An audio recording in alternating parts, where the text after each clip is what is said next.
Hello friends, welcome to my channel civil engineering forum. आज हम देखेंगे कि अर्थक्वेक यानी कि भूकंप से बचने के लिए हम क्या कर सकते हैं। तो इसके लिए हम दो चीजें डिस्कस करेंगे। एक तो what should we be prepared with before an earthquake, मतलब हमें अर्थक्वेक से बचने के लिए और सेफ रहने के लिए किन चीजों की तैयारी रखनी है। And the second one is what should we do during an earthquake, मतलब कि भूकंप के दौरान हमें बचने के लिए क्या करना चाहिए।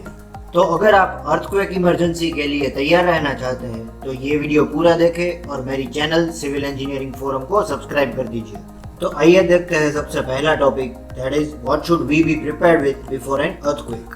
तो उसमें पॉइंट नंबर 1 है move your bed away from the window, यानी कि हमारा जो बेड है वो खिड़की से दूर होना चाहिए। ये तरकीब आपकी जिंदगी बचा सकती है अगर भूकंप रात के समय पे आता है। Then point number 2 is keep everything in such a way that heavy objects does not fall on you during an earthquake, मतलब हमें सभी चीजें कुछ इस तरह से अरेंज करनी है हमारे घर में कि भूकंप के दौरान कोई भी चीज या फिर कोई भी भारी सामान आपके ऊपर ना गिरे। Then the point number 3 is cover all the glass surface with special shatterproof film which can save you from serious wounds and disaster during an earthquake, मतलब हमारे घर में सभी कांच के ऊपर हमें एक शटरप्रूफ फिल्म लगवा देनी है जिससे हम भूकंप के दौरान गंभीर घाव और चोट लगने से बच सकते हैं। And the fourth point is to prevent gas और water leaks and short circuits, get an automatic shut off device और main switch so that you can quickly stop the supply, मतलब इस दौरान अगर हम गैस लीकेज, वाटर लीकेज और short circuit से बचना चाहते हैं तो इसके लिए हमें हमारे घर में एक शट ऑफ वाल्व और एक मेन स्विच रखनी है जो कि इजीली एक्सेसिबल हो ताकि तुरंत हम इसे कभी भी बंद कर सकते हैं।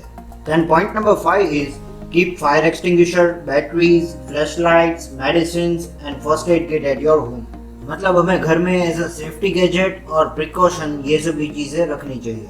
Then the sixth and the last point here is get earthquake insurance for your house, मतलब भूकंप के लिए स्पेशली आप अपने घर का इंश्योरेंस करवा सकते हैं जिसका प्रीमियम आपको रेगुलरली ईयरली बेसिस पे भरना होता है।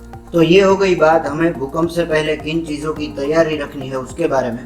और अब हम बात करेंगे कि भूकंप के दौरान हमें बचने के लिए क्या करना चाहिए।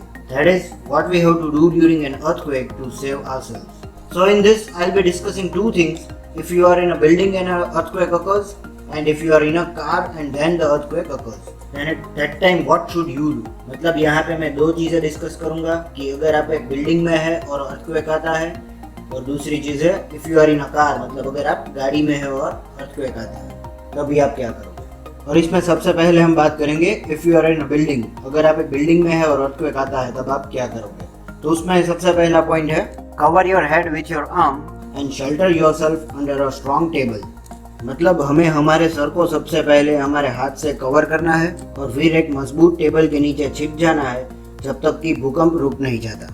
And then the second point is don't hide under a door frame, that's an outdated advice. In past earthquakes, sometimes it was seen that only door frames remain standing while the entire building collapses. But in modern structures, door frames aren't structurally strong.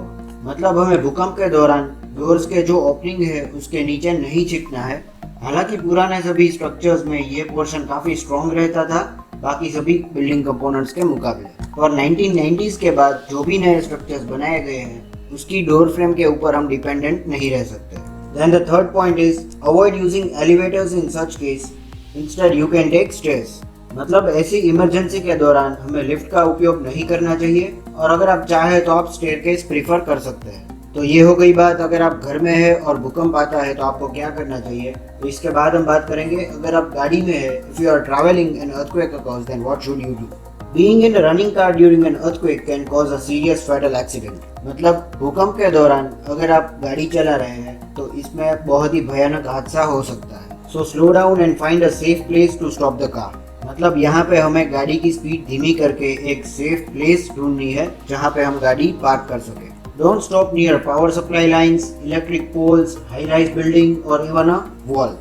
मतलब चाहे वो power supply lines हो, electric poles हो, high rise building हो या फिर सिर्फ एक दीवार क्यों ना हो, हमें इसके पास गाड़ी नहीं खड़ी रखनी है। And the last point is don't get out of the car until the earthquake stops, मतलब जब तक भूकंप रुक नहीं जाता हमें गाड़ी से बाहर नहीं निकलना है।